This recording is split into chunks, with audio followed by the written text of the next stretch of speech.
حضران اسلام اس 11ویں شریف پہ رجب المرجب کا مہینہ ہے، بہت ساری نسبتیں ہیں۔ پہلی نسبت رجب کا مہینہ ہے، حضور نبی کریم صلی اللہ علیہ وآلہ وسلم کو اللہ تعالی نے اپنے پاس بلوایا۔ سبحان اللہ۔ حضور نبی کریم صلی اللہ علیہ وآلہ وسلم کو اللہ تعالی نے اپنے پاس بلایا، سبحان اللہ۔ معراج مصطفیٰ۔ دوسرا 13 رجب المرجب،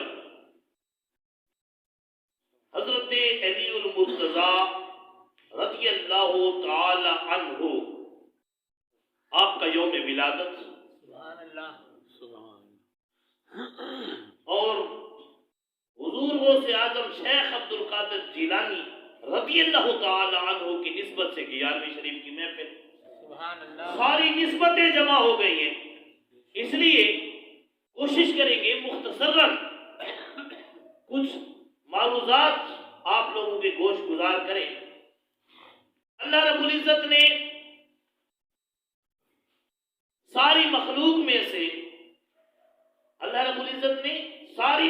میں سے نبیوں اور رسولوں کو چن لیا۔ سبحان اللہ۔ توجہ کرنی ہے، سبحان اللہ۔ تمام مخلوق میں سے اللہ تعالیٰ نے نبیوں کو اور رسولوں کو چن لیا، پھر ان رسولوں اور نبیوں میں انتخاب ہوا۔ اللہ رب العزت نے ان نبیوں اور رسولوں میں حضرت محمد مصطفیٰ احمد مجتبی خاتم النبیین صلی اللہ علیہ وآلہ وسلم کو چن لیا۔ سبحان اللہ۔ ساری مخلوق میں نبیوں اور رسولوں کو چنا، پھر نبیوں اور رسولوں میں حضرت محمد مصطفیٰ احمد مصطفیٰ کو چن لیا۔ جب حضور علیہ الصلوۃ والسلام کو اللہ نے ساری مخلوق میں سے چن لیا، یعنی ساری مخلوق میں سے افضل و اعلی امام الانبیاء حضرت محمد مصطفیٰ احمد مجتبی خاتم النبیین صلی اللہ علیہ وآلہ وسلم کی ذات مبارکہ ہے۔ سبحان اللہ۔ جب اللہ رب العزت نے حضور نبی کریم صلی اللہ علیہ وآلہ وسلم کو ساری مخلوق میں چن لیا، اب جس ذات کا انتخاب فرمایا ساری مخلوق میں سے، ضروری تھا کہ اللہ رب العزت اس نبی مکرم کو، اپنے حبیب کو جو کتاب عطا فرما رہا ہے، اس کتاب کی شان بھی اعلیٰ و افضل ہو۔ سبحان اللہ۔ کتاب کی شان بھی اعلیٰ و افضل ہو۔ اللہ رب العزت نے نبیوں اور رسولوں میں حضور کا انتخاب فرمایا، پھر آسمانی کتابوں میں سے اللہ رب العزت نے قرآن کریم کا انتخاب فرمایا۔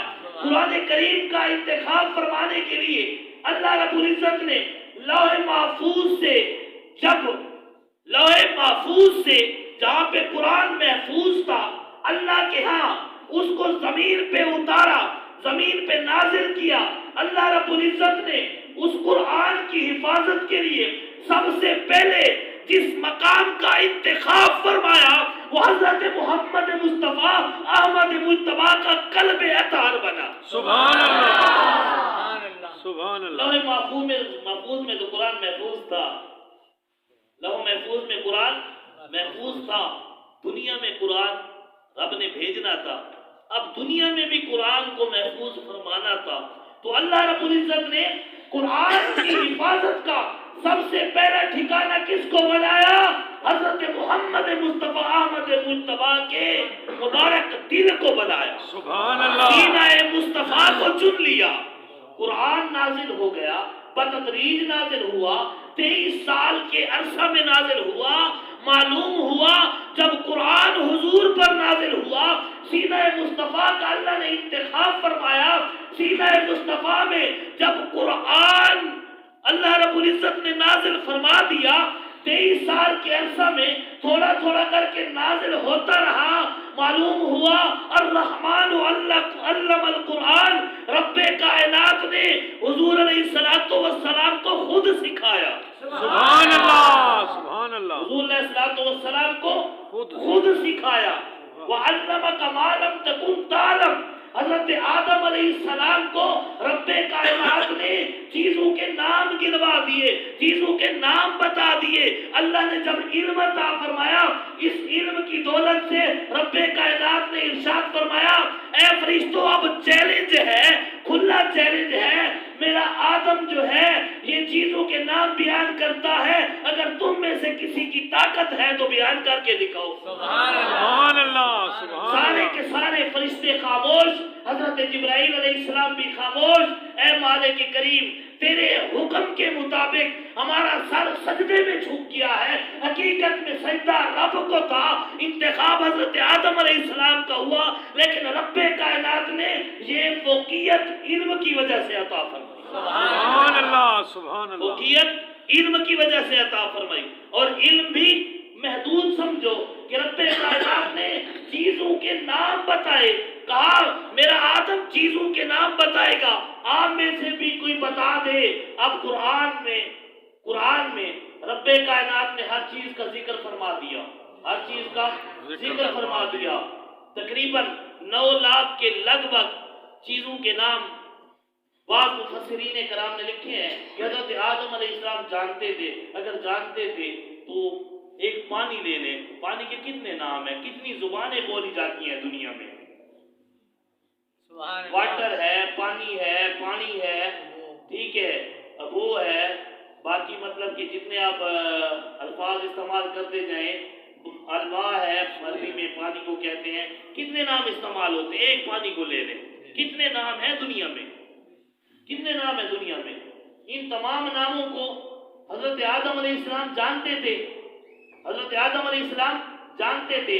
رب نے فرمایا چیزوں کا نام جانتے ہیں، لیکن جب اپنے حبیب کی باری یہی فرمایا وَعَلَّمَكَ مَا لَمْ تَكُنْ تَعْلَمْ وَكَانَ فَضْلُ اللَّهِ عَلَيْكَ عَظِيمًا، میں نے اپنے حبیب کو وہ کچھ سکھا دیا جو نہیں جانتے تھے، اور اللہ کا یہ آپ پر فضل ہے، معلوم ہوا اس کی کوئی حد نہیں ہے، اس لیے جب اللہ نے عطا فرما دیا تو حضور کے علم کی کوئی حد ہی نہیں۔ سبحان اللہ، سبحان اللہ۔ حضور یہ بھی بتاتے ہیں فلاں عورت جا رہی ہے، اس کے بالوں میں اس طرح خط ہے، یہ خط مخبری کے لیے جا رہا ہے، اس خط کے ذریعے یہ بتایا جا رہا ہے روسا مکہ کو، قریش مکہ کو کہ مسلمان تمہارے اوپر حملہ کرنے والے ہیں۔ حضور نے فرمایا اے عمر، اے علی، اے زبیر، جلدی جلدی جاؤ، اس عورت کا پیچھا کرو، جس مقام پہ ملے اس کے پاس خط ہے، اس عورت کے پاس پہنچے، بتایا خط ہے، خط ہے، کہا میرے پاس کوئی خط نہیں ہے،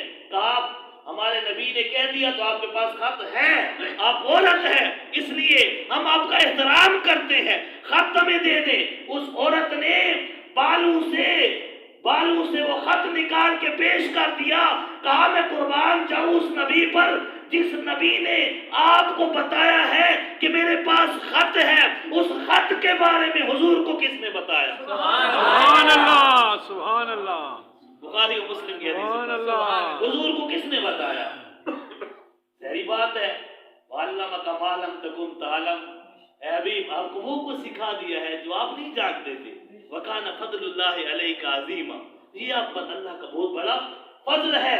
یعنی اللہ تعالیٰ نے علم کی وجہ سے فوقیت حضرت آدم علیہ السلام کو عطا فرما دی، پھر رب کائنات نے آسمانی کتابوں میں سے انجیل میں تبدیلی ہو گئی، تورات میں تبدیلی ہو گئی، زبور میں تبدیلی ہو گئی، آسمانی صحیفے آئے ختم ہو گئے، نام و نشان باقی نہیں رہا، انبیاء آتے رہے، صحیفے آتے رہے، آسمانی کتابیں آتی رہی، ختم ہو گئی، تبدیلیاں ہو گئی، رد و بدل ہو گئی، لیکن قرآن کے بارے میں فرمایا اِنَّا نَحْنُ نَزَّلْنَا الذِّكْرَ وَإِنَّا لَهُ لَحَافِظُونَ، ہم نے ہی قرآن کو نازل فرمایا، ہم ہی اس کے محافظ ہیں، لوح محفوظ سے سینہ مصطفیٰ میں منتقل کیا۔ معلوم ہوا رب کائنات نے آسمانی کتابوں میں سے قرآن کو چنا، مخلوق میں سے حضور کو چنا، پھر قرآن سینہ مصطفیٰ میں محفوظ فرمایا، تو یہ اس بات کی دلیل ہے کہ حضور سب سے زیادہ علم رکھتے تھے۔ سبحان اللہ، اللہ اکبر، یا رسول اللہ، یا غوث اعظم۔ اب اس علم کی تقسیم ہوتی ہے، اس علم کی تقسیم ہوتی ہے۔ حضور علیہ الصلوۃ والسلام کی فوقیت سب سے زیادہ، کیونکہ آپ علم میں سب سے زیادہ، رب کائنات نے آپ کو سکھایا۔ حضور علیہ الصلوۃ والسلام نے کبھی کسی کے سامنے زانوے تلمس طے نہیں کیے